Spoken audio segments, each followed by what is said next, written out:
Hello everyone, welcome to my channel conceptual learning. आज हम discuss करेंगे डेसिमल प्लेस वैल्यू। जैसा कि इसके नाम से ही क्लियर है कि ये रेगुलर नंबर प्लेस वैल्यू से कनेक्टेड है या रिलेटेड है। लास्ट वीडियो मैंने नंबर प्लेस वैल्यू का ही किया था, तो अगर आपने वो वीडियो अभी तक नहीं देखा है तो उसे प्लीज़ देखिए, क्योंकि उसमें नंबर प्लेस वैल्यू को बहुत ही ब्रीफली डिस्क्राइब किया है।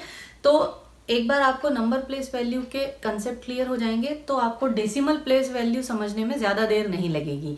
तो आई रिक्वेस्ट कि आप पहले वो वीडियो ज़रूर देखें। उसकी लिंक आपको ऊपर कहीं तो भी दिखेगी, तो आप उसे क्लिक करके उस वीडियो को भी देख सकते हैं। चलिए, तो आज हम स्टार्ट करते हैं decimal place value. Place value क्या होता है? किसी नंबर में एक पर्टिकुलर डिजिट की वैल्यू या उसकी प्लेस फिक्स करना और उसे एक नाम देना, that is called place value. अब रेगुलर नंबर प्लेस वैल्यू में अगर हमें कुछ आइटम्स काउंट करना रहते थे तो हम उन्हें कैसे डिस्क्राइब करते थे? मान लीजिए मेरे पास 232 एप्पल्स हैं, तो हम उसे इस तरह से लिखते थे, जहां पर ये 2 था जो कि वंस की प्लेस पर आता था, 3 टेंस की प्लेस पर, और 2 जो है ये हंड्रेड्स की प्लेस पर। इसे आप शॉर्टकट में OTH भी लिख सकते हैं। वंस मीन्स यहां पर आएंगे आपके single items, single apple 1 2 3। Tens की जो प्लेस है वो है 10 के ग्रुप्स की, दैट मीन्स यहां पर हमारे 10 एप्पल के ग्रुप्स होंगे, that is called tens place. Hundreds place पर हम क्या करते हैं? ये जो है ये है हमारे हंड्रेड्स के ग्रुप, दैट मीन्स हमने 100 के 2 ग्रुप्स बनाए हैं एप्पल्स के, तो ये जो प्लेस है ये कहलाती है हंड्रेड्स की। इन्हें अगर हम एक्सपैंड करते हैं तो वो कैसे करेंगे? ये हंड्रेड्स की जगह पर 2 है, दैट मीन्स 2 ग्रुप्स हैं हंड्रेड्स के, तो ये हो जाएगा 200। 3 ग्रुप्स हैं टेंस के, यानी 10 एप्पल्स के 3 ग्रुप्स हैं, तो ये होगा 30 और ये हैं हमारे 2 सिंगल एप्पल्स। तो इन्हें हम लिखते हैं, जब हम इन्हें ऐड करते हैं तो हमें जो संख्या मिलती है वो है 232। तो इस तरह से हम general regular number place value में आइटम्स को काउंट करते हैं। लेकिन अब यहां पर एक क्वेश्चन आता है कि ये जो है, ये जो काउंटिंग है, ये हम एक होल आइटम की कर रहे हैं। 1 एप्पल, 1 पिज्ज़ा, 1 चॉकलेट, 1 कुकी। तो आप देखेंगे कि यहाँ पर हम काउंट करने के लिए जो सिस्टम यूज कर रहे हैं वो है होल नंबर की काउंटिंग का। लेकिन अगर मान लीजिए आपके पास एक पिज्ज़ा है, अब उस पिज्ज़ा, वो एक होल पिज्ज़ा है, अभी उसके पार्ट्स नहीं हैं, लेकिन अगर उसमें से एक पीस निकाल लिया जाए तो वो जो पीस है उसकी काउंटिंग कहाँ होगी? क्योंकि वो तो एक पूरा पिज्ज़ा है ही नहीं। तो दैट मीन्स कि जब हम पार्ट्स या फ्रैक्शंस पर आते हैं तो उसके लिए हमारा नंबर प्लेस वैल्यू काम नहीं करता, तो उसके लिए हमें ज़रूरत पड़ती है डेसिमल प्लेस वैल्यू की। नंबर सिस्टम में, नंबर प्लेस वैल्यू में जो हमारा बेस 10 सिस्टम है वो काम करता है 0 to 9 डिजिट्स पर, करेक्ट? इन डिजिट्स पर काम करता है। लेकिन ये तो होल नंबर्स हैं। अगर क्या हो कि हमें 1 और 2 के बीच में कोई पार्ट हो जिसे कि हमें काउंट करना है, तो इसके लिए हम यूज करते हैं डेसिमल प्लेस वैल्यू का। आई होप कि आपको डेसिमल प्लेस वैल्यू का जो ओरिजिन करने का जो रीजन है वो समझ में आया होगा कि हमें डेसिमल प्लेस वैल्यू की जरूरत क्यों है। अब आगे उसे और डिटेल में देखते हैं। अब डेसिमल प्लेस को समझने के लिए हम स्टार्ट जो करेंगे वो नंबर प्लेस से ही करेंगे, क्योंकि हम नंबर प्लेस को समझते समझते फिर हम धीरे से डेसिमल प्लेस पर जाएंगे। नंबर प्लेस में हमारी जो पहली जो प्लेस होती है वो है वंस की, सेकंड है टेंस की, थर्ड है 100 की, फिर 1000, फिर 10,000। इस तरह से हमारी प्लेसेस बढ़ती जाती हैं। अगर आप ध्यान देंगे तो नंबर प्लेस वैल्यू में राइट से लेफ्ट तरफ जाते समय इन डिजिट्स की वैल्यू बढ़ती है। नंबर कोई भी हो, 0 to 9 नंबर्स में से हम कोई भी कॉम्बिनेशन बनाकर हमारे नंबर्स बना सकते हैं, whether it is 462, whether it is 943 और 401। आप अगर देखेंगे तो हमने 0 to 9 के कॉम्बिनेशन में से कोई भी नंबर लेकर कोई भी डिजिट लेकर कोई भी नंबर बनाया है। तो हमारा जो बेसिक बेस 10 सिस्टम है वो 0 to 9 जो डिजिट्स हैं उन्हीं के कॉम्बिनेशंस के बीच में वेरी करता रहता है, लेकिन इनकी जो वैल्यू है वो अपने आप में अलग रहती है। तो इस तरह से अगर हम नंबर प्लेस में आगे बढ़ते हैं तो राइट से लेफ्ट जाते टाइम हर एक डिजिट की, हर एक प्लेस की वैल्यू जो है वो बढ़ती जाती है। ये रूल है नंबर प्लेस का। लेकिन डेसिमल प्लेस जो है, डेसिमल प्लेस में जब आप एक तो लेफ्ट टू राइट जाते हैं, नॉट राइट टू लेफ्ट, इस तरफ जाते समय नंबर्स की वैल्यू बढ़ेगी, इस तरफ जाते टाइम नंबर्स की वैल्यू कम होगी, क्योंकि यहां पर हम पार्ट्स की वैल्यू लिख रहे हैं, नॉट होल नंबर्स की। यहां पर जो हम काम करते हैं वो होल नंबर्स के साथ, और यहां पर जो हम काम करते हैं वो है पार्ट्स के साथ, या फिर उन्हें हम फ्रैक्शंस भी कह सकते हैं। ठीक, तो डेसिमल प्लेस वैल्यू में जब हम लेफ्ट टू राइट जाते हैं तो डिजिट्स की या वैल्यू जो प्लेस वैल्यू है वो कम होती जाती है, और नंबर प्लेस में राइट टू लेफ्ट जाते टाइम बढ़ती रहती है। तो ये एक याद रखने की चीज है। लेकिन अब इसमें एक प्रॉब्लम ये है कि अगर कोई नंबर है उसे हम कैसे डिफाइन करेंगे कि वंस कहाँ है। अगर मैं इसे यहां पर क्लियर कर दूं तो क्या ये क्लियर है कि हमारी वंस की प्लेस कौन सी है? नहीं, क्योंकि ये भी वंस हो सकता है, ये भी वंस हो सकता है, ये भी वंस हो सकता है, ये भी वंस हो सकता है। तो इसके लिए हमें एक सेपरेटर की जरूरत पड़ती है जो कि ये सेपरेट करे कि होल नंबर की प्लेस कहां पर है और डेसिमल प्लेस कहां पर है। तो उसके लिए हम जो यूज करते हैं वो है ये, that is called decimal point. इसे हम कहते हैं डेसिमल पॉइंट, और ये एक सेपरेटर का काम करता है। इस पॉइंट के लेफ्ट का जो पहली प्लेस होगी वो हमेशा वंस की होगी। तो यहां पर अगर डेसिमल पॉइंट है उसकी जस्ट लेफ्ट की जो वैल्यू है वो हमेशा वंस होगी। तो आपको इस तरह से याद रखना है। और डेसिमल पॉइंट के राइट तरफ की सारी वैल्यूज जो हैं वो डेसिमल प्लेस की होंगी। तो अगर हमारे पास ऐसा लिखा है 25.3, दैट मीन्स ये 25 जो है वो होगा यहां से शुरू, 5 और 2, क्योंकि 5 वंस की प्लेस पर है, 2 टेंस की प्लेस पर है, और ये जो 3 है ये है डेसिमल पॉइंट के बाद, तो ये यहां पर आएगा इस प्लेस पर। क्लियर? तो इस तरह से हम डेसिमल प्लेस वैल्यूज को डिफाइन करते हैं। अभी तो हमने ये देखा कि डेसिमल प्लेस में लेफ्ट टू राइट जाते समय हमारी वैल्यूज कम होती हैं प्लेस वैल्यूज की, और नंबर प्लेस में राइट टू लेफ्ट जाते समय वैल्यूज बढ़ती हैं। लेकिन इन डेसिमल प्लेसेस को हम डिफाइन कैसे करते हैं? जैसे नंबर प्लेस वैल्यू में वंस, टेंस, हंड्रेड्स, 1000, 10,000 इस तरह की प्लेसेस को हमने नाम दिए हैं और उनकी वो वैल्यू है। तो इस तरह से हम डेसिमल प्लेस की वैल्यू कैसे निकालते हैं वो देखते हैं। मैं एग्जांपल के लिए फिर से एक पिज्ज़ा लेती हूँ। ये एक पिज्ज़ा है, ये एक होल पिज्ज़ा है। अब इसके बाद अगर मेरे पास दूसरा कंप्लीट या होल पिज्ज़ा नहीं है बल्कि एक हाफ पिज्ज़ा है, तो हमारी जो वैल्यू है वो क्या होगी? 1.5, दैट मीन्स 1.5 लिखेंगे उसे। करेक्ट? हम उसे लिखेंगे 1.5, क्योंकि हमारे पास है एक होल पिज्जा और ये है आधा मीन्स 1/2। ये एक फ्रैक्शन है, अभी आगे आपने शायद फ्रैक्शन पढ़े होंगे, और अगर नहीं पढ़े हैं तो फ्रैक्शंस के ऊपर भी मेरे वीडियोस बने हुए हैं काफ़ी डिटेल में, आप उन्हें देखिए और फ्रैक्शंस के सारे कंसेप्ट आपके क्लियर हो जाएंगे। तो ये जो फ्रैक्शन है, जब हम इसे सिंप्लीफाई करते हैं डेसिमल में या डिवाइड करते हैं तो आता है 0.5। दैट मीन्स कि इस 1.5 को हमें डिफाइन करना है, तो हम कुछ इस तरह से करते हैं। ये एक पिज्जा है।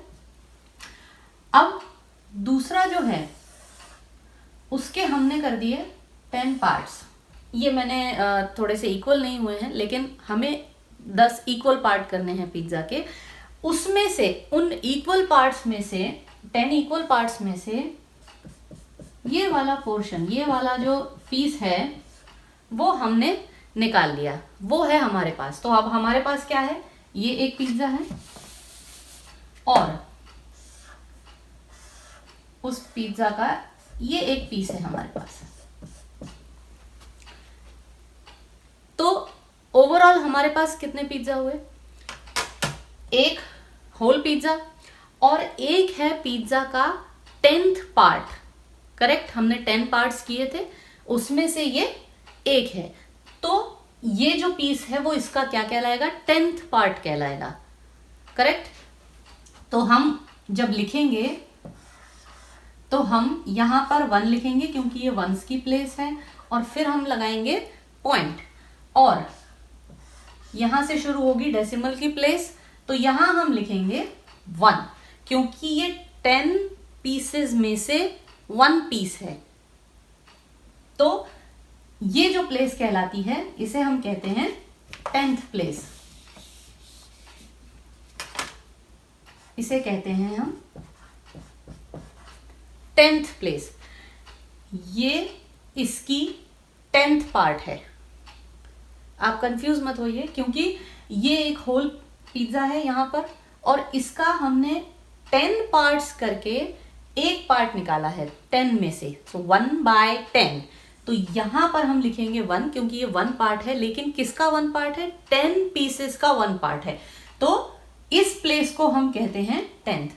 अब अगर इसी के समान मैंने यहां पर एक और पीस ले लिया, उन्हीं 10 पार्ट्स में से एक और पीस लिया, तो दैट मीन्स हमने 10 में से 2 पार्ट्स ले लिए। तो यहां पर हम लिखेंगे 2 नॉट 1, क्योंकि इस वक्त हमारे पास एक होल पिज्जा है और 2 पार्ट्स हैं 10 पार्ट्स के।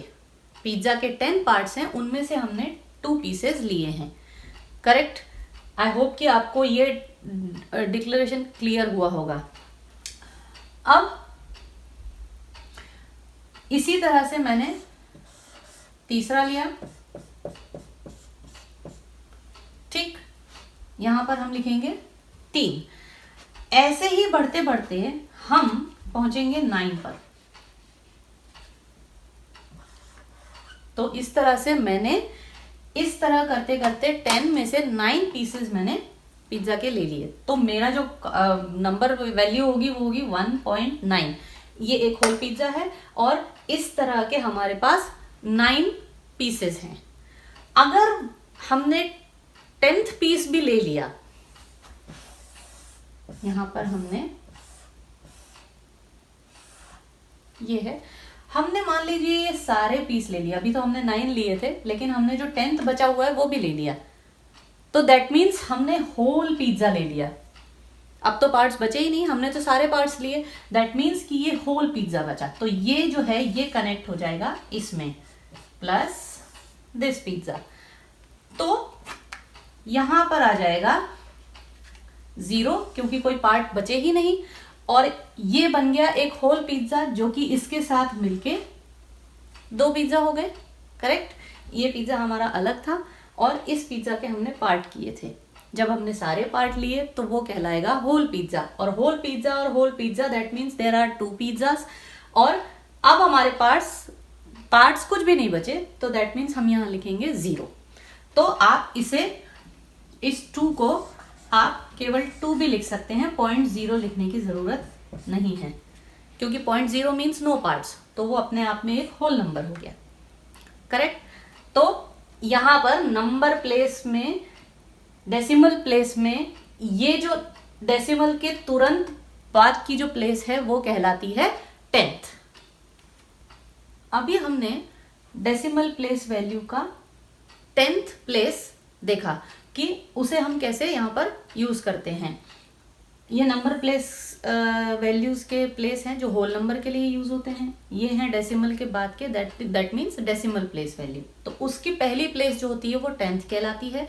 उसमें हम एक होल आइटम या होल किसी भी, मान लीजिए पिज्ज़ा है, अगर उसके 10 पार्ट्स किए और उसमें से हम कोई एक पार्ट चूज करते हैं, या 2 पार्ट या 3 पार्ट अगर चूज करते हैं, तो उन्हें हम लिखेंगे यहाँ पर, उनकी वैल्यू आएगी यहाँ पर, क्योंकि वो इसका 10th पार्ट है।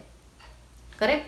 तो जैसे हम यहाँ पर लिखते हैं 1, 10, 100, यहाँ पर हम लिखेंगे 1/10, ये शो करने के लिए कि ये जो प्लेस वैल्यू है ये इसकी 10th है।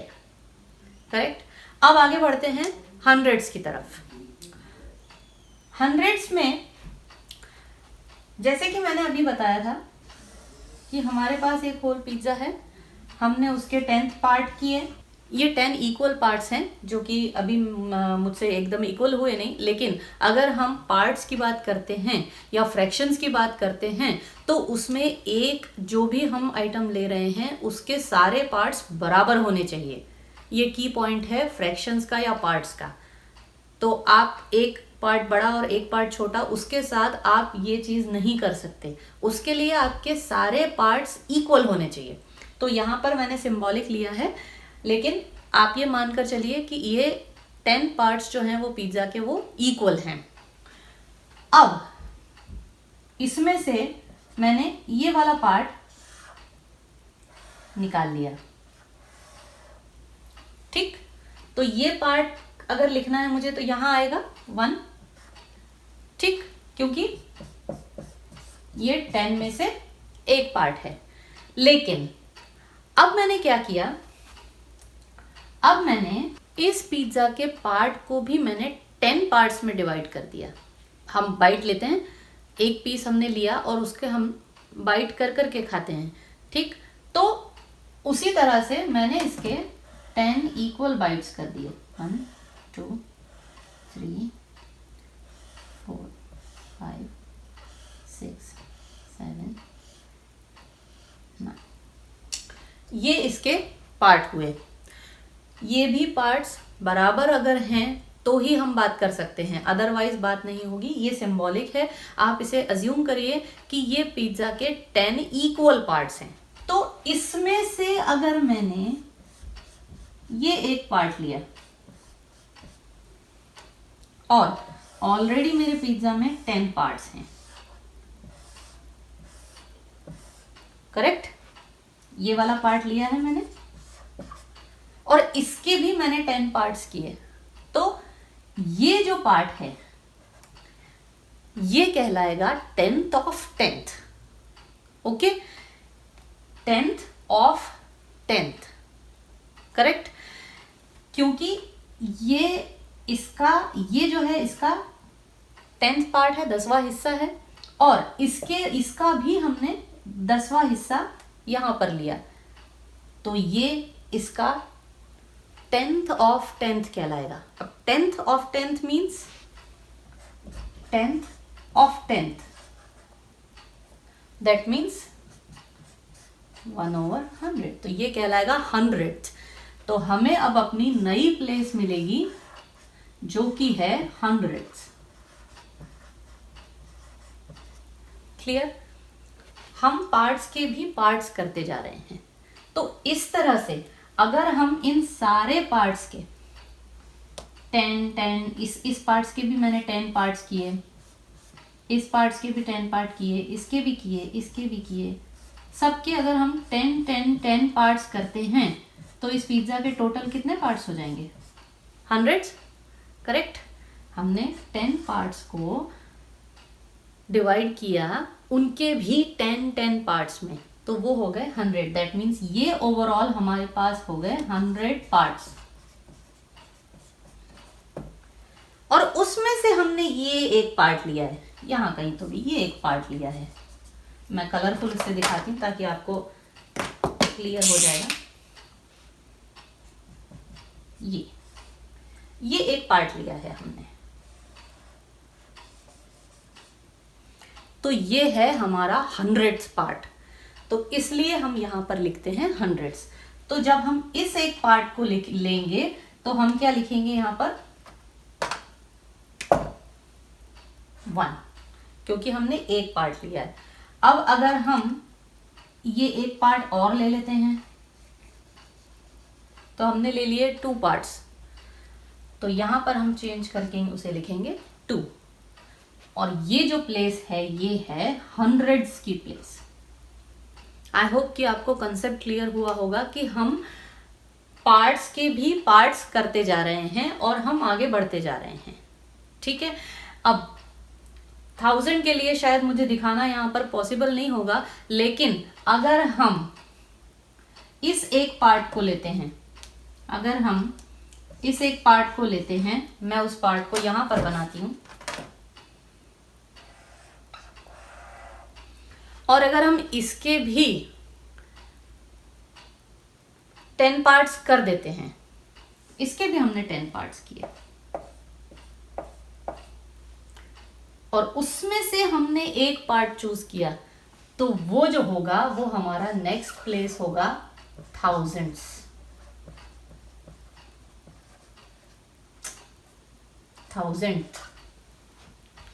क्लियर?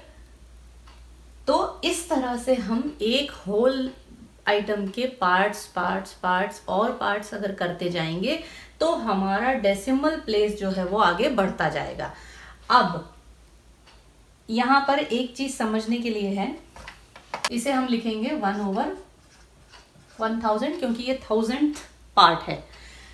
अगर आप ध्यान देंगे तो डेसिमल के इस तरफ, यानी जो नंबर प्लेस वैल्यू है, उनमें जो लेफ्ट वाली वैल्यू है वो उसकी राइट वाली वैल्यू की 10 टाइम्स बिगर है। करेक्ट? ये जो 10 है ये 1 का 10 टाइम्स है, 100 है वो 10 का 10 टाइम्स बिगर है। करेक्ट?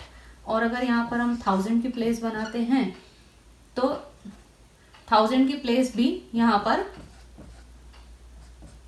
100 की 10 टाइम्स बिगर प्लेस है। करेक्ट? तो इस तरह से हम ये देख रहे हैं कि जब हम राइट टू लेफ्ट जाते हैं तो इनकी जो वैल्यू है वो 10 टाइम्स बढ़ती है। करेक्ट? लेकिन अगर हम इस तरफ की बात करें तो आप देखेंगे कि यहां पर जाते वक्त हमारी जो वैल्यू है हर प्लेस की वो 10 टाइम्स स्मॉलर हो रही है। ठीक? अब ये देखिए 100 जो है वो 1/10 का 10 टाइम्स स्मॉलर है। इसी तरह से 1/1000 1/10 का 10 टाइम्स स्मॉलर है। तो इस तरह से लेफ्ट टू राइट जाते वक्त डेसिमल प्लेस वैल्यू में वैल्यूज कम होती हैं और नंबर प्लेस में आगे बढ़ते टाइम वैल्यूज बढ़ती हैं। अब कुछ एग्जांपल्स देख लेते हैं। जैसे कि एक नंबर है मेरे पास 782.47। अब ये एक, यहां पर हम जैसे इनको शो करते हैं 1 से, इसको शो करते हैं 10 से, इसको शो करते हैं 100 से, उसी तरह इसे हम शो करते हैं 1/10 से और इन्हें शो करते हैं 1/100 से। तो अगर हमें इन डेसिमल पॉइंट्स को फ्रैक्शन में लिखना हो तो हम इसे लिखेंगे, 4 को लिखेंगे हम 4/10 और 7 को लिखेंगे हम 7/100। इस तरह से हम इन्हें फ्रैक्शन के फॉर्म में डिस्प्ले करते हैं। ठीक है? अब दूसरा एग्जांपल देख लेते हैं। 312.361 ये है डेसिमल के बाद 3 प्लेस तक। तो हम इसे भी डिफाइन करने के लिए क्या करेंगे, हम इसे लिखेंगे 3/10, क्योंकि ये 10th प्लेस है। इसे लिखेंगे हम 6 को लिखेंगे 6/100 क्योंकि ये 100th प्लेस है, और 1 को लिखेंगे हम 1/1000 क्योंकि ये 1000th प्लेस है। क्लियर? आई होप कि आपको ये एग्जाम्पल से क्लियर हुआ होगा कि नंबर प्लेस वैल्यू क्या होती है और डेसिमल प्लेस वैल्यू क्या होती है, और हमें डेसिमल की नीड क्यों है, हमें क्या शो करना है। तो नंबर प्लेस वैल्यू में हमारी इस तरफ जाते वक्त वैल्यू बढ़ती है, डेसिमल प्लेस वैल्यू में हमारी यहाँ पर कम होती है, क्योंकि यहाँ हम होल नंबर्स की बात कर रहे हैं और डेसिमल प्लेस वैल्यू में हम पार्ट्स को शो करते हैं। पार्ट्स के भी पार्ट्स, पार्ट्स के भी पार्ट्स, इस तरह से आगे बढ़ते जाते हैं। ठीक है, अब हम कुछ एग्जाम्पल्स देखते हैं जिसमें कि हम एक्सपेंड करेंगे डेसिमल प्लेस वैल्यू को भी। जिस तरह से हमने लास्ट वीडियो में नंबर प्लेस वैल्यू के एक्सपेंड फॉर्म को देखा था, वैसे ही अब डेसिमल प्लेस वैल्यू को देखेंगे। ठीक है, तो आपकी स्क्रीन पर ये पहला एग्जाम्पल है जो है 874.15। तो अब इसे एक्सपेंड करने के लिए डेसिमल के जो लेफ्ट साइड की वैल्यू है वो तो नंबर प्लेस वैल्यू है, जिसे हमने सीखा है कि कैसे एक्सपेंड करते हैं। तो हम नंबर प्लेस वैल्यू को लिखेंगे सबसे पहला 800 जो कि हंड्रेड्स की वैल्यू है, फिर 7 जो कि 70 जो कि 10th के ग्रुप हैं, और देन 4 है सिंगल आइटम। तो इस तरह से हम नंबर प्लेस वैल्यू को लिखते हैं। उसके बाद आती है बारी डेसिमल प्लेस की। डेसिमल प्लेस के लिए हम क्या करते हैं, पहले है 1 जो कि 10th की प्लेस पर है, तो उसे हम लिखते हैं फ्रैक्शन में 1/10, करेक्ट। और 5 है हंड्रेड्स की प्लेस पर, तो उसे हम लिखेंगे 5/100, 100। ओके, तो जब हम इन सबको ऐड करेंगे तो हमारा जो नंबर आएगा वो होगा 874.15। इस तरह से हम इन नंबर्स को एक्सपेंड करते हैं। नेक्स्ट एग्जांपल है 736। तो इसे एक्सपेंड करने के लिए नंबर प्लेस वैल्यू का सेम वही है 293। देन डेसिमल के बाद की जो वैल्यू है वो है 10th, 100th एंड 1000 की। तो 10th में हम लिखेंगे 7/10, 100th में लिखेंगे 3/100 और 1000th में लिखेंगे 6/1000। इस तरह से हम इन डेसिमल प्लेस वैल्यूज को एक्सपेंड करते हैं। आई होप कि आपको ये एग्जांपल्स क्लियर हुए होंगे। मैं वीडियो के एंड में और भी कुछ क्वेश्चंस दूंगी आपको सॉल्व करने के लिए, आप उन्हें सॉल्व करिए, और अगर कोई प्रॉब्लम आती है तो आप प्लीज़ कमेंट में लिखिए, तो मैं उसका रिप्लाई ज़रूर दूंगी। तो आज हमने देखा कि हम डेसिमल प्लेस वैल्यू को किस तरह से डिफाइन करते हैं, किस तरह उन्हें एक्सपेंड फॉर्म में लिखते हैं, और उसके साथ साथ ही हमने नंबर प्लेस वैल्यू का भी रिव्यू किया, ताकि दोनों का कंपेयर करने से हमें दोनों ही कंसेप्ट क्लियर हो जाएं। एक तरफ है नंबर प्लेस वैल्यू और दूसरी तरफ है डेसिमल प्लेस वैल्यू। तो दोनों के कंसेप्ट क्लियर करने के लिए मैंने आपको दोनों एक साथ ही डिस्कस किए, ताकि वो दोनों ही कंसेप्ट आपके क्लियर हो जाएं। क्योंकि मैंने देखा है काफ़ी सारे बच्चों को डेसिमल में बहुत ज़्यादा प्रॉब्लम होती है। वो इसलिए क्योंकि उनके कंसेप्ट ही क्लियर नहीं रहते हैं। अगर आप अपने कंसेप्ट क्लियर करना चाहते हैं तो आपको सबसे पहले डेसिमल प्लेस वैल्यू है, जहाँ से डेसिमल की नीड शुरू होती है, वो आपको समझना सबसे पहले ज़रूरी है। और उसके बाद उनकी जो प्लेस वैल्यूज़ हैं, जो पार्ट्स हैं, अगर आपको वो कंसेप्ट क्लियर होता है तो आपको आगे डेसिमल में कभी भी कोई प्रॉब्लम नहीं आएगी। तो आई होप कि आज का वीडियो आपको अच्छा लगा होगा, और उसे लाइक करिएगा ज़रूर। अगर मेरे चैनल को आपने अभी तक सब्सक्राइब नहीं किया है तो प्लीज़ सब्सक्राइब भी करिए, शेयर कीजिए मेरे चैनल को ज़्यादा से ज़्यादा, ताकि मैं ये चाहती हूँ कि बच्चे छोटे छोटे जो कंसेप्ट हैं उनमें क्लियर हैं, ताकि उनको आगे फ्यूचर में बड़े से बड़े जब वो प्रॉब्लम सॉल्व करेंगे मैथमेटिक्स के, तो उन्हें उस टाइम पर उनके ये सारे कंसेप्ट क्लियर होने चाहिए। तो मिलते हैं नेक्स्ट वीडियो में। Till then bye bye, keep learning, keep practising math. Thank you.